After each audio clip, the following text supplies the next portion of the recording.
بسم الله الرحمن الرحيم اللهم صل على سيدنا محمد وعلى آله وصحبه أجمعين. Assalamu alaikum wa rahmatullahi wa barakatuhu. Respected brothers and sisters, I pray and hope each and every one of you is well and good. This is most probably my last video that I release in relation to the online debate about the Mawlid of Sayyidina Rasulullah sallallahu alaihi wasallam.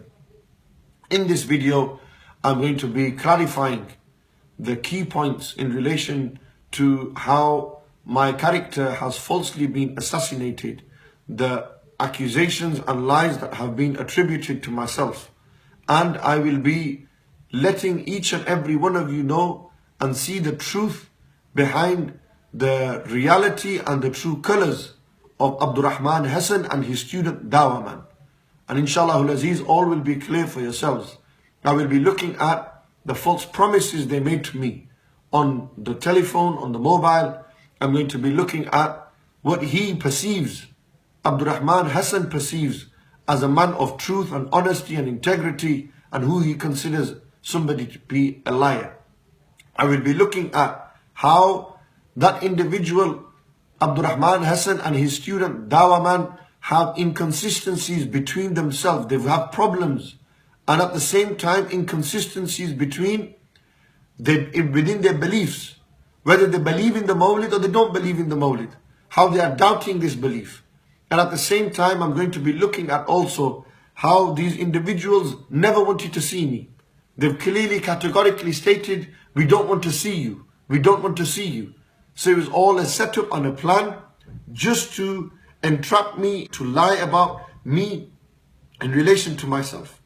So this is why I want to clarify all these points, so that people know what the actual truth is, what the reality and the true colors of these people are. May Allah subhanahu wa ta'ala allow us to see the truth. Point by point I will be analyzing this.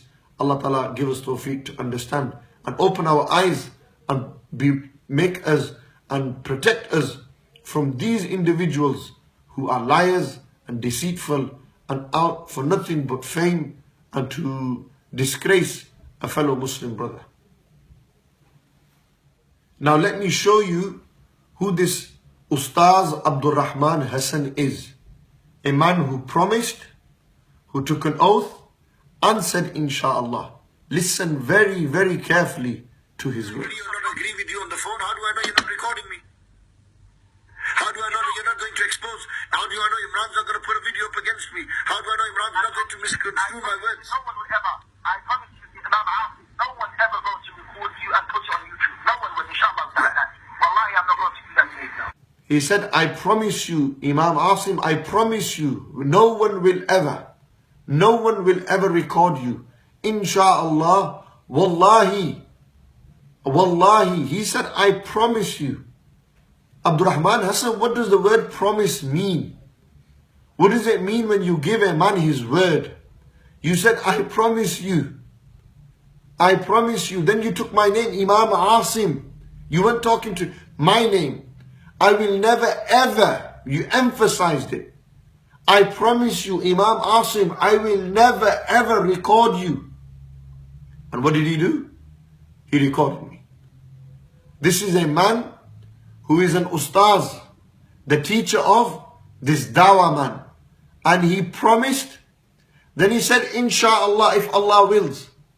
And then, to add insult to injury, this individual then said, Wallahi, I swear by Allah. He took Allah's name in vain. He took Allah Ta'ala's name, he took Allah Almighty's name, and he said, Wallahi, I will not do anything. I mean, can you take this person seriously? Ask yourself this question. This is a man who promised, a man who broke his promise. This is a man who said, inshallah. And a man who took Allah's name, he said, Wallahi, Wallahi, Wallahi, I will not do anything. What is the caliber and status of these people? What should we consider and think of these people? Let's ask Abdul Rahman Hassan what he considers about the one who lies. What are his words? Akhi, I judge a man by his words. That's what I am. I'll judge a man by his words. He said, Akhi, I judge a man by his words. That's what I am. I judge a man by his words. Abdul Rahman Hassan, you judge a man by his words? What were your words to me? Your words were, I promise you, Imam Asim, I promise I will never ever record you. These were your words. Then you said, Insha'Allah, I will never. Then you said, Wallahi, I'm not going to. You took the name of Allah in vain. You promised me, you said, Insha'Allah. These were your words. Akhiya, judge a man by his words. Ask the people how they will judge your words now. You lied. You're deceitful. You told people what isn't the truth. You promised me one thing. And ask yourself, I judge a man by his words. Akhi, I judge a man by his words. These were your words. How shall we judge your words now?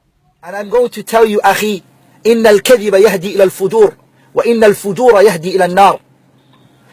Also Allah subhanahu wa ta'ala, He said, إنما يفتري الكذب الذين لا يؤمنون. The people who lie are not the believers. What do you say about those who lie? What did Allah say in the Quran? The people who lie are not the believers. The people who lie are not the believers. The people who lie are not the believers. The people who lie, who was lying, who lied, are not believers. By your own words and account, where would that leave you? A man of belief or a man who doesn't believe? The people who lie. Abdul Rahman Hassan, you lied. You lied. Dawah man has lied. You are liars. You have lied about me. You have lied to the public. You are deceiving people behind those masks that you wear. These are liars. These people are not speaking the truth. You said, I judge a man by his words. Akhi, I judge a man by his words. How shall we judge you by your words, Abdul Rahman Hassan? We've just seen how Abdul Rahman Hassan is a man who lies. He said, I promise. Then he said, Insha'Allah. And he didn't follow it through. He said, we will never, ever. He said, ever. And then he said, I swear by Allah. He said, Wallahi. He took an oath. Wallahi, Wallahi. And he didn't follow it through. These are people who have inconsistencies between themselves. Let me now show you, listen very carefully, of what Abdul Rahman Hassan considers about his student Dawah man. What he actually thinks about him. I honestly cannot speak for what Imran is doing. Imran is a person who stands for himself. He is, you can't place his responsibility on me. I honestly can't speak for what Imran has said. I cannot speak for what Imran has said. I do not back him. I am not responsible for his words. This is what Abdul Rahman Hassan is saying. He's saying, I have nothing to do with Dawah man. So when they were sitting in London and he was waving a phone around, was he not speaking for you then? Was you not looking for it then? In one video, you show a united front. But behind closed doors, you say, I don't speak for him. He does not represent me. I am not responsible for his words. What's going on between you? What is it that we are seeing? On one hand, you're united. On the other hand, you're against each other. You said very clearly, he stands for himself. Imran stands for himself. There's a clear-cut inconsistency between you, Abdul Rahman Hassan, and your student Dawah man. There's a huge inconsistency. There's a gap. It seems as though in the classroom you are one. You are against each other. But on TV, on video, on the camera, you are all one. What is the truth? What is it actually you think about Imran? How is it that you defend Imran? How is it that you stand behind Imran, but behind closed doors, you don't even agree with what he's saying? It doesn't make sense. Who are you fooling? Who are you showing these people? What are you trying to fool the masses for? Who are you trying to fool? On one hand, you're saying that I am not responsible for him. To further support your statement, listen. To further support his statement, listen to what he said. Listen to exactly what he said, and I will explain it. Now, he calls you his teacher. He's the fountain of his knowledge, of where he's drinking from, is yourself. So rather than going through the farah, we got to go to the asal. Imam Hassan was the teacher of Wahabis ibn Abbas. Wahabis ibn Abbas is the city. Yeah. Doesn't necessitate just because a person is a student that he believes what he said.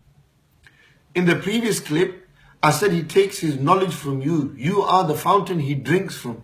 And he frees himself and said, I have nothing to do with him.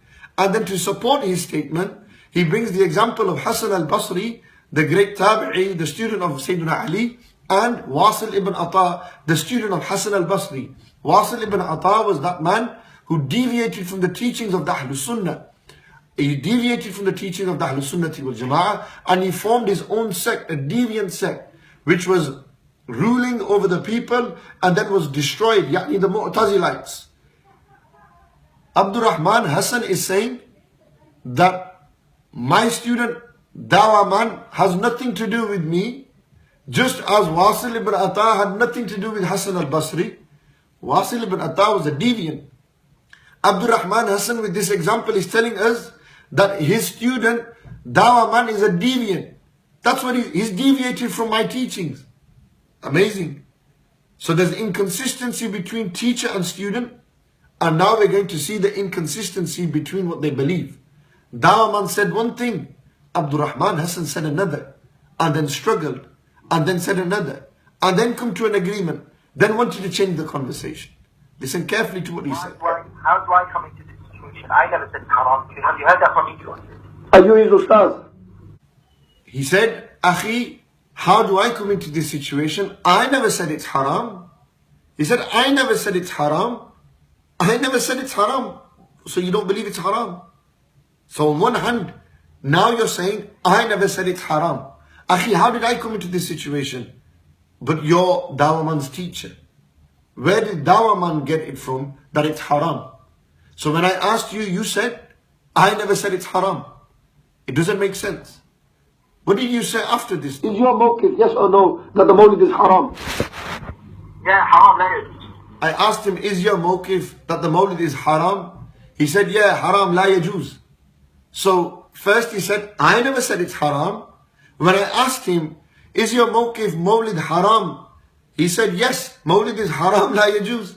It doesn't make sense. Inconsistency. On one hand, I never said it's haram. On the next hand, he's saying, yes, mawlid is haram. It's not permissible. So, Dawah man, he's not responsible for what he says. He believes it's haram. Dawah man also believes it's haram. What's going on here?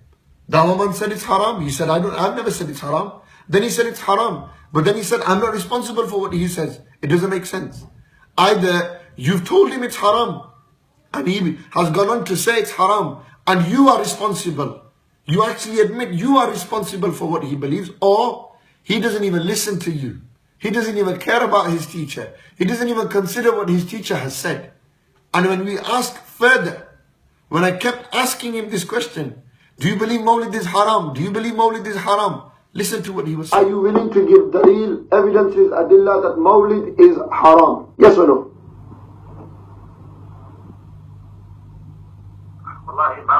You're going into usul, everything, yes or no, you give. This is the munazara will be on this subject. I don't know what to say. Barakallah. Let's move on from that point, inshallah. When I asked him, are you going to give evidences the mawlid is haram, yes or no? There was a long period of silence. He remained quiet. Then I asked him again, yes or no? He remained silent. I asked him again, and he said, Wallahi, Imam Asim. When I asked him, persistently kept saying yes or no. He then said, Wallahi, Imam Asim, I don't want to know. I don't want to talk about this. And he moved on to the next subject. Shall I tell you why he didn't want to say yes or no here? Why he didn't agree? It's because they have no evidences. There's absolutely no evidence the mawlid is haram. That's why he did not agree. That's why he could not admit. He could not say yes at that moment in time. You know what else I'll tell you? It tells me they don't want to debate me. Why they don't want to sit with me? They can't come to an agreement amongst themselves whether it's haram or not haram. Never mind debating whether it's haram or not haram. So after seeing how inconsistent they are as to whether the mawlid is haram or not haram, you will now come to understand why they never wanted to see me. Especially before, they just didn't want to see me before that debate. This was all staged, it was all a plan from them all along. Listen to what Abdul Rahman Hassan Honestly, I don't want to see you before the debate, inshallah. He said, honestly, I don't want to see you before the debate. Honestly, I don't want to see you before. That was his honesty speaking. He was speaking the truth. He's saying honestly, These are not my words. Abdul Rahman Hassan himself said, I don't want to see you before the debate. Why? Why didn't you want to see me before the debate? Because you were scared. You did not want to meet me face to face. You had no legs to stand on. You was lying, deceitful. No wonder you didn't want to see me before the debate. You didn't want to see me at all for these reasons. Because you then, on one hand, are saying, you don't want to see me, but on Facebook, your student, Dawah man, is making videos with chicken and chips there, and all the scholars of the Salafis sat there. They're all sat there enjoying, and you're telling the whole world, come see us. But behind closed doors, you don't even want to see me. You don't even want to see me before the debate. So where's the consistency? You know what it tells me? 1, you're lying. 2, you're deceitful. 3, there's no honesty inside you. And number 4, you staged everything. Everything you've put on Facebook, all these videos, we're coming to Bradford. You didn't even leave London to come to Bradford. And you sat in London eating chicken and chips. It was all staged. It was a plan. You wanted to record phone calls of me, and you wanted me to say, yes, I'm coming, I'm coming, I'm coming. But when I said, yes, I'm coming, I had intention of coming. When you didn't want to see me, you actually didn't want to see me. Your intention was what? To defame me, to entrap me, to discredit me, to dishonor me, to disrespect me, to make the world think of something else. But the truth has come out. It's clear. You never wanted to see me before the debate because you knew what would happen. You can't even agree on whether Mawlid is haram or not haram. Never mind anything else. You can't even agree whether Mawlid is haram or not. Never mind anything else. But when it came to it, and you was pressured, you kept saying, Mawlid is haram, la yajuz. But what if? And you kept going into this. You then said, I have never ever spoken about the Mawlid. You've lied when you took the promise. You lied when you took an oath. You lied when you took Allah's name and said, Inshallah. You've lied throughout. Behind closed doors, you're one thing. In front of the people, you're another thing. Dawah man has 2 faces. Behind closed doors, he doesn't even know whether he agrees with you or not. And in front of the people, it's a complete different face. When you want to see me, you show the whole world. You make videos. You entrap me. You record everything. You get it all pre-planned. And when it's not planned and it's going to what you want it to be going to, then you stutter, you struggle. You said very clearly in this next recording that I have never spoken about the Mawlid. Listen to his own words. The only thing that I think was incorrect from your side, I never entered this issue of debate through the Mawlid. I never said anything about it in public. I never even made a video ever in my life about Mawlid. I never spoke about it in public. I never ever said anything in my life about the Mawlid. All of you listening right now, just on this one single point, forget everything else.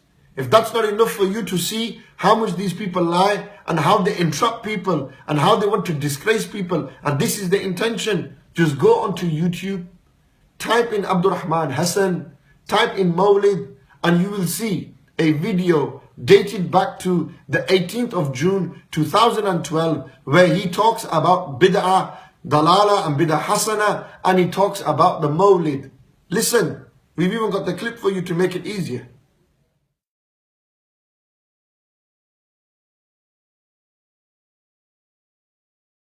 Then you come and you do Mawlid al-Nabawi. Where? From where? Where?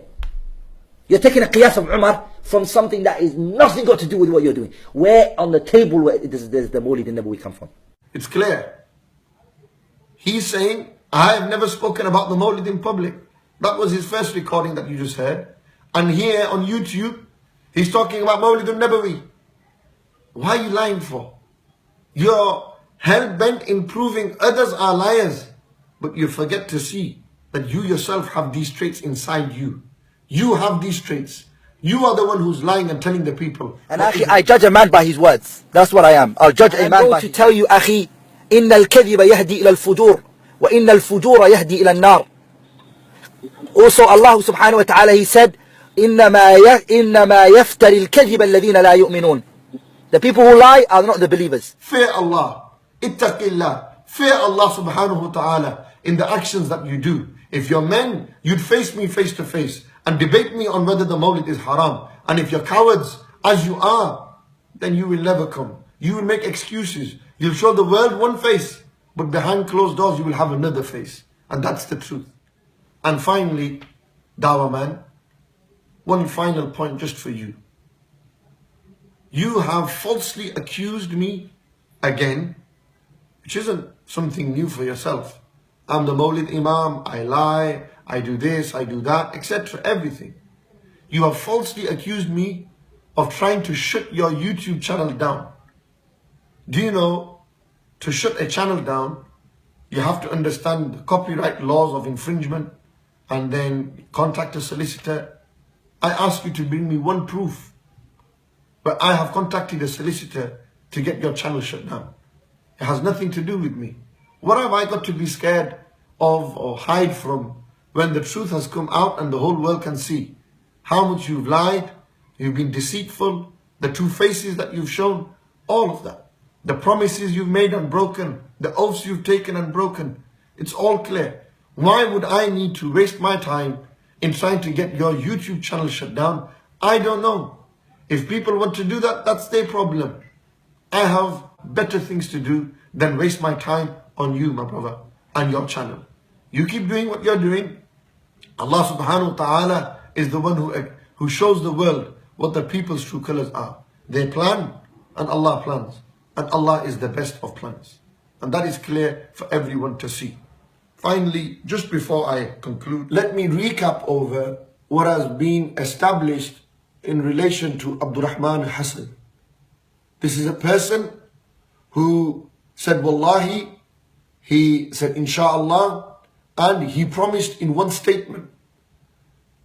He lied 3 times in one statement. This is an individual that when you ask him, what do you say about those who lie? And he said, and Akhi, I judge a man by his words. That's what I am. I'll judge a man by his words. To tell you, Akhi, إن الكذب يهدي إلى الفجور وإن الفجور يهدي إلى النار. Also Allah subhanahu wa ta'ala, he said, إنما يفتري الكذب الذين لا يؤمنون. The people who lie are not the believers. Those who lie are not believers. Where does that leave you, Abdul Rahman Hassan? You lied. It's unbelievable that lies that you have told. There's so much inconsistency between teacher and student. We've established that it's either they don't have that relationship, or if they do, Abdul Rahman Hassan misguides Dawah man. Abdul Rahman Hassan does not do what a teacher does, which is to guide his student. He's misguiding him. And when we further explore and see what's happened between yourself and Dawah man, we realize one is saying it's haram, the other doesn't say it's haram. Then you say it's haram. You know, you can't even stay on one ship, you jump ship to suit what needs you. These are the points that have been established. It's clear, you're a liar, you're deceitful, you don't have no clean intentions. Your objective was all to make me look in bad light, to make me look bad, to dishonor me, discredit me, disgrace me. It's sad to see that you have done this. I could have done all of this 4 days ago, 5 days ago, a week ago. I could have point by point picked out all your mistakes, but I didn't want to stoop down to that level. I was left with no option and clear my name in front of people. This is why I did what I had to do. I've done what I've done now, so that the world sees who are the true liars. And remember what you said. All those who lie are non-believers. Where does that leave you? These are your own words and statements. And believe me, this statement of yours will haunt you for the rest of your life.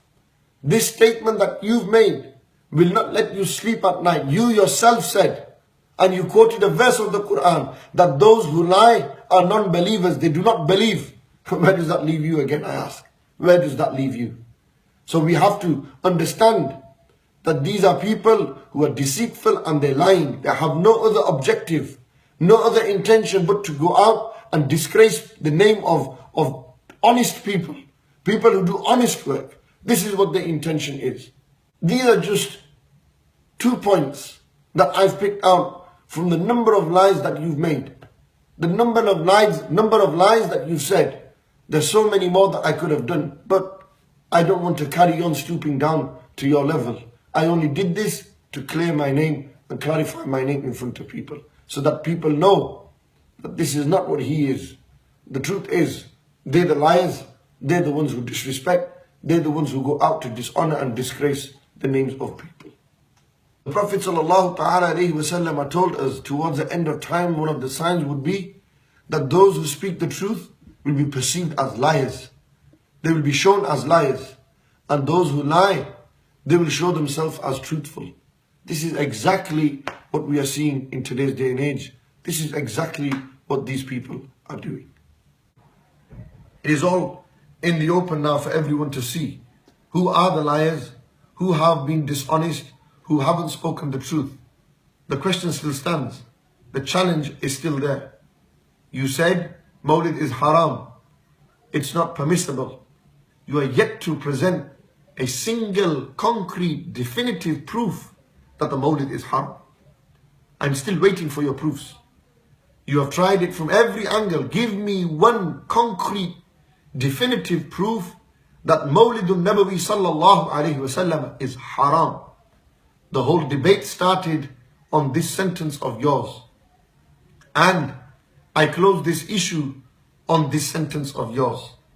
And I'll tell you, you can never answer me. Because you can't answer me, you can never sit with me to debate me on this issue. My brothers and sisters, this is the truth. This is what everyone needs to hear. Like it, share it, let the whole world know what is the truth behind the Salafi movement. The Salafis, what they are really like. And then you can decide for yourself. For now, I'm going to carry on with my work of helping young people to come towards the deen and to truly understand the way of the Ahlusunnah Wal Jammat, the way of Imam Ahmad Rida Fazl Ibreli, rahmatullahi ta'ala alayhi, and Sayyidina Ghaus Azam, Shaykh Abdul Qadir al-Jilani, and the great Aimma like Imam Abu Hanifa, Shafi'i, Maliki and Ahmad bin Hanbal, and all the great Salaf and Ulama. We respect them, we don't disrespect them. We are the true followers of the teachings and the teachers of the Ahlusunnah Wal Jammat. Jazakumullah khair. Assalamu alaikum wa rahmatullahi wa barakatuh.